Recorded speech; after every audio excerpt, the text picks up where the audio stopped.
అర్ధరాత్రి ఆటో నడిపే దయ్యం. ఒక ఊరిలో, అది రామచంద్రాపురం అనే ఊరు. ఆ ఊరిలో ఒక దయ్యం ఉండేది. ఆ దయ్యం ఎప్పుడు చూసినా అర్ధరాత్రి మాత్రమే ఆటోలు నడుపుతూ ఉండేది. ఉదయం సమయంలో నిద్రపోతూ ఉండేది. ఎప్పుడైనా కానీ రాత్రి 10 గంటల నుంచి మొదలు పెడితే లేదా 9 గంటల నుండి మొదలు పెడితే ఉదయం 6 గంటల వరకు ఆటో నడుపుతూ తిరుగుతూ ఉండేది ఆ దయ్యం. ప్రతి ఒక్కరూ డబ్బుల కోసమే ఆ దయ్యం అర్ధరాత్రి ఆటోలు నడుపుతుంది అని అనుకునేవాళ్ళు. ఇలా ఉండగా ఒకరోజు ఆ దయ్యం దగ్గరికి ఒక పక్షి వస్తుంది. వచ్చి ఇలా అడుగుతుంది. మొదట్లో ఆ పక్షి అది ఒక దయ్యమని ఆటో గురించి అడగడానికి నిరాకరించాలి అనుకుంటుంది. కానీ ఆ ఆటో తప్ప ఇంకా ఏ ఆటోలు లేకపోయేసరికి ఆ పక్షి దగ్గర ఇంకో మార్గం లేక దయ్యంతో, అర్జెంటుగా రైల్వే స్టేషన్ వెళ్ళాలండి, ఇప్పుడు ట్రైన్ మిస్ అయితే నేను రేపు పొద్దున ఇంటర్వ్యూ మిస్ అవుతాను, నన్ను ఎలాగైనా దయ్యం గారు టయానికి రైల్వే స్టేషన్ తీసుకెళ్ళండి అని అడుగుతుంది. దయ్యం ఏమీ ఆలోచించకుండా వెంటనే త్వరగా ఎక్కండి, నేను తీసుకెళ్తాను అని చెప్పి దయ్యం ఆ పక్షిని ఆటో ఎక్కించుకొని తీసుకెళ్తుంది. సరిగ్గా సమయానికి దింపుతుంది. ఇదే విషయాన్ని ఆ చిట్టి పక్షి తన స్నేహితురాలైన బుజ్జి పక్షితో చెప్తుంది. ఆ దయ్యమే కనుక సరిగ్గా సమయానికి వచ్చి నన్ను రైల్వే స్టేషన్లో కనుక దింపకపోయింటే నేను ఖచ్చితంగా రైలు ఎక్కేదాన్ని కాదు, వెళ్ళి ఇంటర్వ్యూకి సరిగ్గా సమయానికి అటెండ్ అయ్యి ఉద్యోగం వచ్చేది కాదు.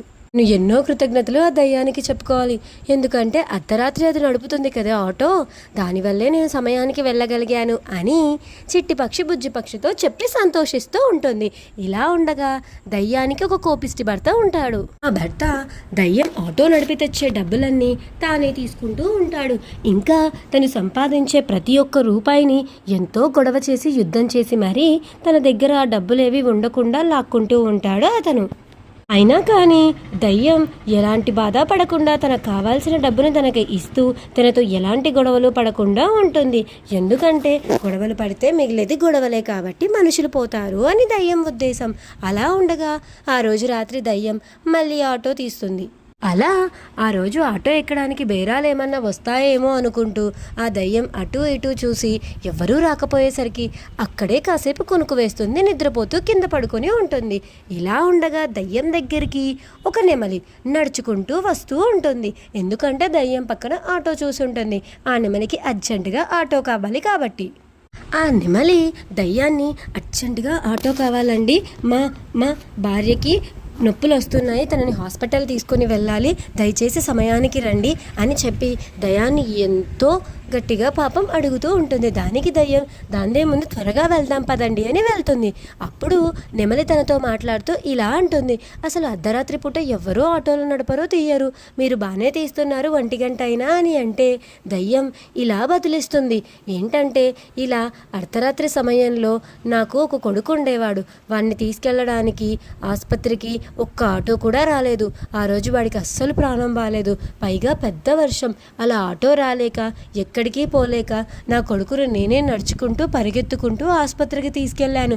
కానీ వెళ్ళేసరికి వాడి ప్రాణం పోయింది.